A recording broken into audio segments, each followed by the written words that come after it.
PA Books is a production of PCN, a nonprofit television network. Listeners like you make our programming possible.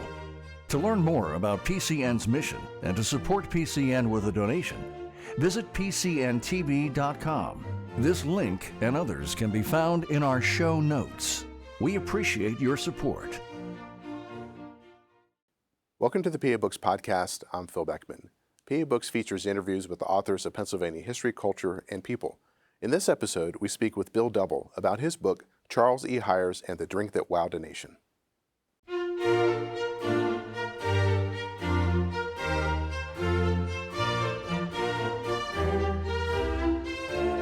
This week on PA Books, Bill Double, author of Charles E. Hires and the Drink That Wowed a Nation. Bill Double is the author of Charles E. Hires and the Drink That Wowed a Nation. Bill, when did Charles Hires first taste the thing that would become root beer?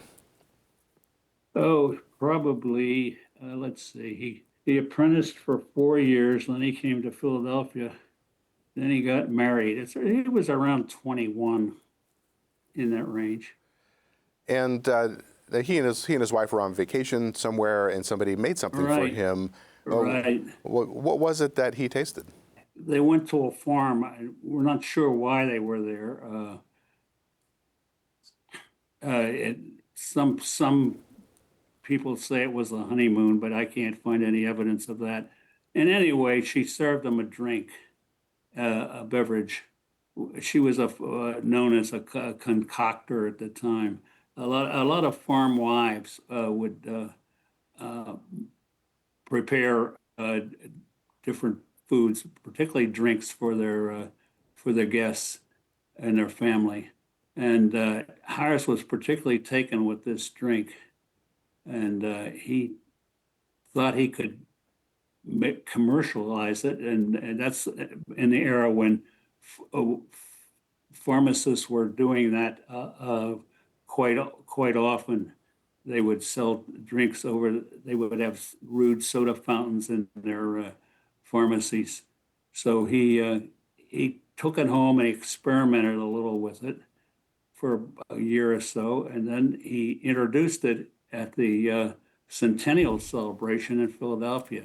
Now, he was a pharmacist, but this was a time before modern professionalization and standards would come into play, or it was happening while he was pursuing his career. Yeah. But That's right. He would have been somebody who, when he tasted something, he would have been able to start thinking his way through ingredients and how all the different parts played together. Oh, absolutely. And root beer was not exactly a new thing, although a lot of people think he invented root beer, but he really didn't. It was a drink that came in with colonists from the old country. It was a very low alcohol brew, and it was actually a near beer, and George Washington even served a version of that to his troops, and he left a recipe. But anyway, Hires experimented with it. He tried all kinds of different variations, but he stuck with the original list of ingredients, which included sassafras, berries, juniper, doggrass, licorice root, caramel, and sugar, lots of sugar. Now, he was not originally selling it as a bottled drink. He was selling it as the ingredients, right? No, yeah, you're right. He brought it out as a dry drink, which sold for 25 cents a package, and you could make two quarts of root beer. Maybe that was a gallon of root beer, and he sold it like that in the beginning, and he really stuck with that for a long time. But that kind of took off. Advertising helped him a lot. Advertising was just coming into its own. We were in the second industrial revolution, and people were turning out food products in vast amounts, and they turned to advertising to help them sell that. main advertising agency was another Philadelphia pioneer, N.W. Ayer, and they worked together over the time. And he actually, how he got into that was he had it at the Centennial, and he was riding to work one day on the cable car, which ran along the streets here, and a distinguished-looking gentleman came in and sat down beside him. Happened to be George Childs, who was the publisher of the Philadelphia Public Ledger, and apparently he had tasted Hires' brew at the Centennial, and he said, "Why don't you advertise that?" And Hires protested that he couldn't advertise it because he didn't have enough money. But Childs made him an offer he couldn't refuse. He said, "You advertise it in the ledger, and I will tell the bookkeeper not to send you a bill until you ask for it." So presumably the sales could cover the cost of the ad. Hires pondered this for a couple of days, but then he walked down to the ledger office and he presented his first ad, which was very plain and simple. Now, you mentioned in the book that this was a period of many innovations, both in technology and in business, and that oftentimes entrepreneurs might be good at innovation, but not necessarily good at the commercial side of it, or vice versa, but that Charles Hires was good at both. Yeah, he really caught on to advertising. He kind of caught the wave there, and he advertised. Trade cards were just coming into vogue then, and these were color pictures with the commercial message on the back, and he had some famous ones. In fact, the cover of the book is a trade card of his called the Hires Kid. But he did all kinds of advertising. He eventually convinced Childs to break the rules. They only advertised within columns up until that time, because to do a display ad, you had to cut the columns. The lead columns on the typing plate, but he convinced Childs to do that, and he just used advertising in every way he could. He had trade cards, he did magazines, he did nationwide newspapers.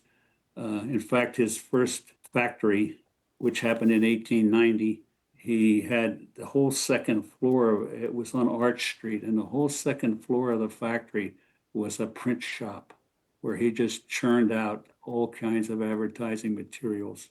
Now, this was also a time period when the soda fountain was becoming popular, often in pharmacies as well as ice cream parlors. That's right. That's right. Talk about that development and what Charles Hires' relationship was with the soda fountain.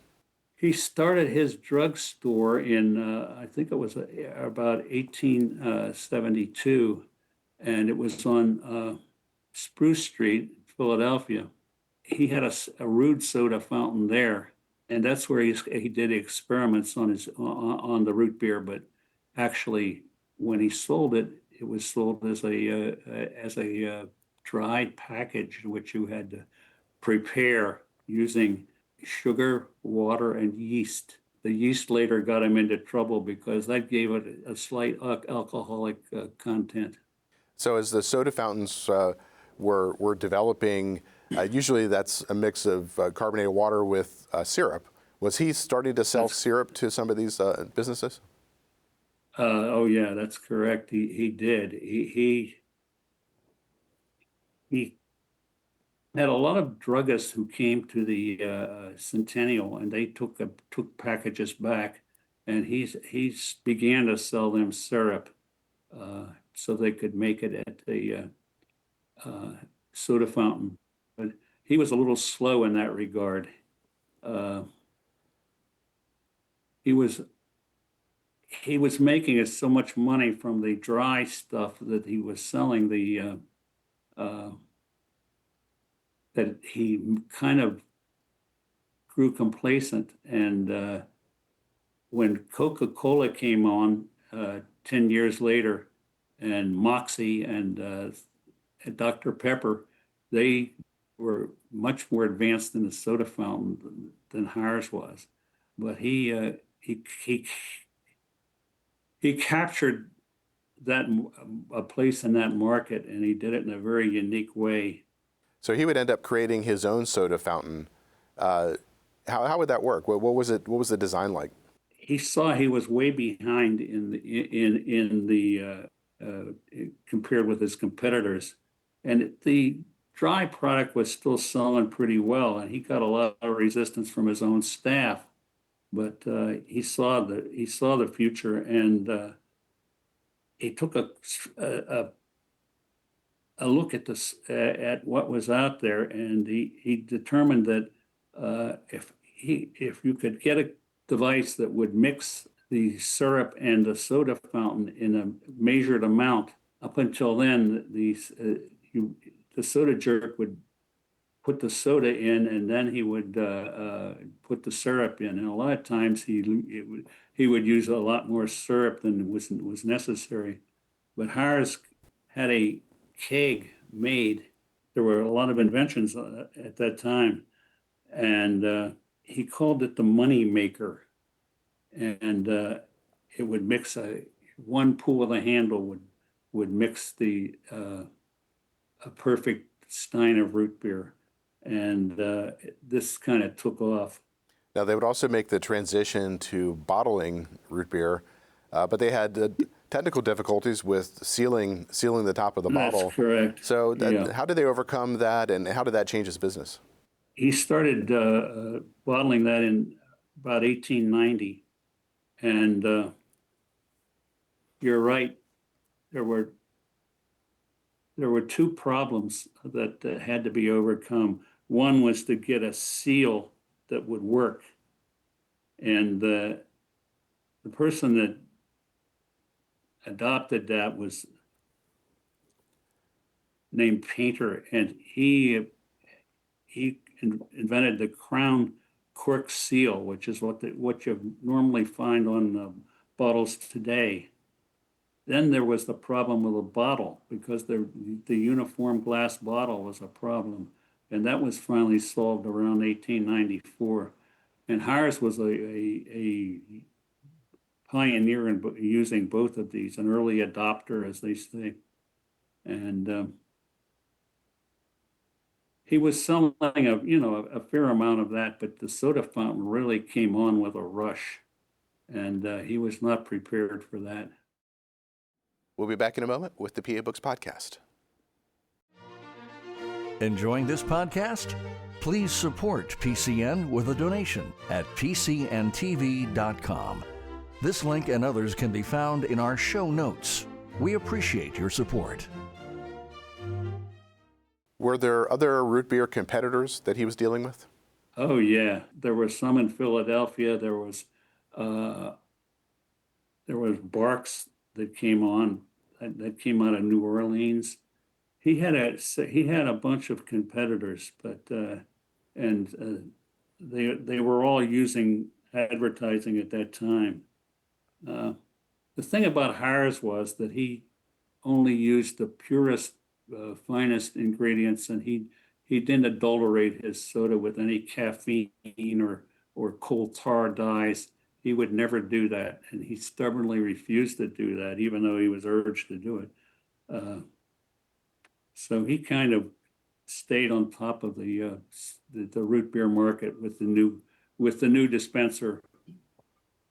That became a big success, and he sold a lot of those to drugstores. Now he also had an interest in the vanilla bean. Why was he so fascinated by that? He was a wholesale distributor. He got out of the retail drug business fairly soon, and he became a distributor of wholesale drugs, and other flavorings, and he was fascinated by the vanilla bean. He made a trip to Mexico and to see the vanilla growing in its native habitat, and that was quite an adventure. He became quite an authority on vanilla. He gave talks to various chemical societies when he came back, and that's what sustained him when his businesses started to level off. Was his wholesale business, which was always very good. The other thing that he had to contend with was the alcohol content of the root beer. A guy in New York tested it supposedly, and he found it had a high amount of root beer. Well, Hires pretty much refuted him. He got somebody, some local chemist, to test the beer, and it said he said it was had no more alcohol than half a loaf of beer. But then the WCTU took up the cause, and that was the Women's Christian Temperance Union, and that was another kettle of fish entirely. He couldn't. He had always presented it as a drink for people that didn't want alcoholic beverages, but it turned out it did have an amount, and the WCTU opposed him. They declared a national boycott, and that lasted a couple years. The way he dealt with that was he kept presenting his scientific proof, and he did this largely in ads. He also was somebody who was doing a lot of public speaking. How did he become involved with that? Well, that was just like a sideline of his. He enjoyed it, and he did that. He also did some acting. He had a lot of sidelines. One of his the things was he was described as the tycoon with the soul of a chemist, because he was always fooling around with making different flavorings, and he would sometimes neglect his business for that. Now, one of the other businesses that he was involved in was the condensed milk business. Oh, yes. How did he become involved with that, and how lucrative was that for him? Well, that turned out to be quite lucrative, although it didn't appear that way at first. He did that to diversify. After the WCTU boycott, he got the message that a business that depended on a single drink would probably be susceptible to those kind of things. So he started making condensed milk in around 1900. Condensed milk had been invented actually before the Civil War by Gail Borden, who led the way. And back then, condensed milk was quite popular because fresh milk could not be sustained very long before refrigeration, and there was a lot of sicknesses caused by spoiled milk. He went to Malvern to start. He bought an old mill in Malvern to start the condensed milk cannery, and he started that, and that was a great day for Malvern. He said he settled there on that because the fresh milk that was available in Delaware County and also in Lancaster County and Chester County. He had some trouble at first with that too, but what happened with the condensed milk was in World War I came along. And Nestle was the big giant over in Europe, and they moved their supply chain started in the United States. They got rid of the European business, and this was a boon for condenseries in the U.S. He ended up owning 22 condenseries, and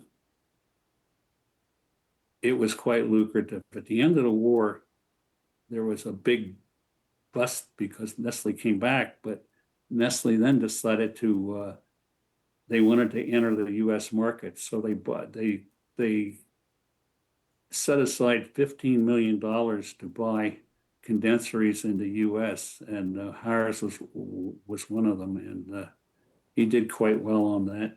As he got older, did he involve his children in the business? Oh yes.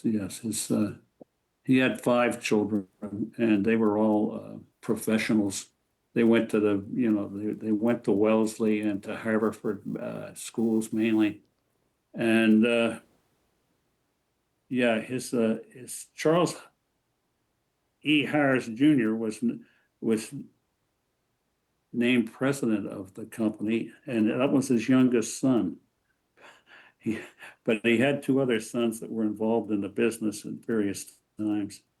His daughter was a botanist, and she was quite noted, and she actually started her own company as well. How did Prohibition affect his businesses? Prohibition was a big help, as you can imagine. When they stopped selling alcohol, a lot of people turned to soft drinks, and it helped the business a lot. Of course, when Prohibition ended, there was another downturn. When did Charles Hires die? He died in 1937.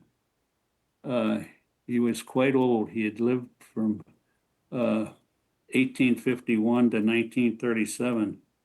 And somebody wrote a eulogy for him. If I can read it here, if I can find it. Sure. This was written in a trade publication, but anyway, it said, Charles Hires lived a long life, from Campbell to Tungsten. He saw the coming of the telephone, the automobile, the radio. He lived through several depressions, world wars. He saw a country progress from slavery to the New Deal. In his own world, he saw chemistry march ahead triumphantly. He saw advertising become a part of American life. Born in 1851, he not only viewed a great pageant, but was a distinguished personage in it. That was pretty nice. What happened to Hires Root Beer after he passed away? Hires Root Beer was sold to Consolidated Foods in 1960. And from there, it went through several other corporate owners, and it ended up with Dr. Pepper, now Dr. Pepper Keurig, and that's where it remains. There are a couple. Dr. Pepper made 3 kinds of root beer, and Hires was not the first choice, and A&W was the root beer that they featured. There's still a couple there's a couple manufacturers in the United States, and you can still buy Hires on Amazon.